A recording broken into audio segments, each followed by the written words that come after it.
Euskal Herriko Unibertsitateko Medikuntza eta Erizantza fakultateak irailaren 5ean lehen mailako ikaslei harrera egiteko ohiko ekitaldia egin zen. Horrekin 2025-2026 ikasturteari hasiera emanez. 600 ikasle baino gehiago izan ziren Leioako kampuseko arteko nagusian antolatuko 2 saioetan. Fakultateko dekano den Almudena Ramosek bere taldeko 4 dekanordeekin batera ongi etorria eman ziren zentroan ematen diren 4 gradueko ikaslei berriei, medikuntza, erizaina, odontologia eta fisioterapia. Estatuko fakultaterik onenetako baten parte zarete, fakultate publiko bat gara. Bikaintasunarekin konprometitua akademian, ikerkuntzan eta gizartearen osasun arretan adituak izan behar diren profesionalen prestakuntzan.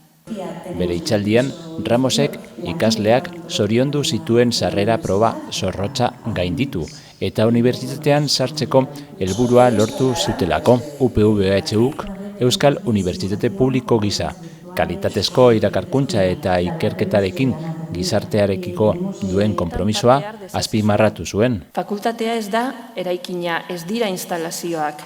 Fakultatea gara bertan lan egiten dugun pertsona guztiak, helburu komunak ditugunak. Hau da, zuen prestakuntza eta ezagutza zientifikoa sortzea.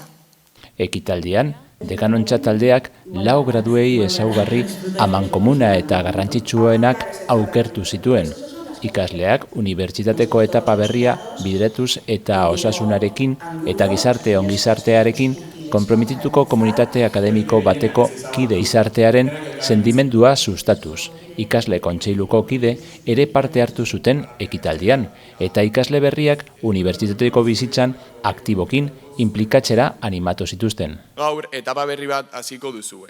Egun pila bat emango dituzue ikasten, gaupaz egiten, uste duzuela ezaretela azterketara iritsiko, pentsatzen, baina ikusiko duzue ez dela munduaren amaiera. Baizik eta, pausu bat aurrera emango duzuela. Ekitaldian zehar, bizitza akademikoaren funtsezko alderdiak, dauden baliabideak eta ikasle parte hartze programak aurkeztu ziren. Horrez gain, irakaskuntza plangintza, kanpoko praktikak eta fakultateko kolektiboen arteko komunikazio egokiak dauden garrantzia ere azpimarratu zen.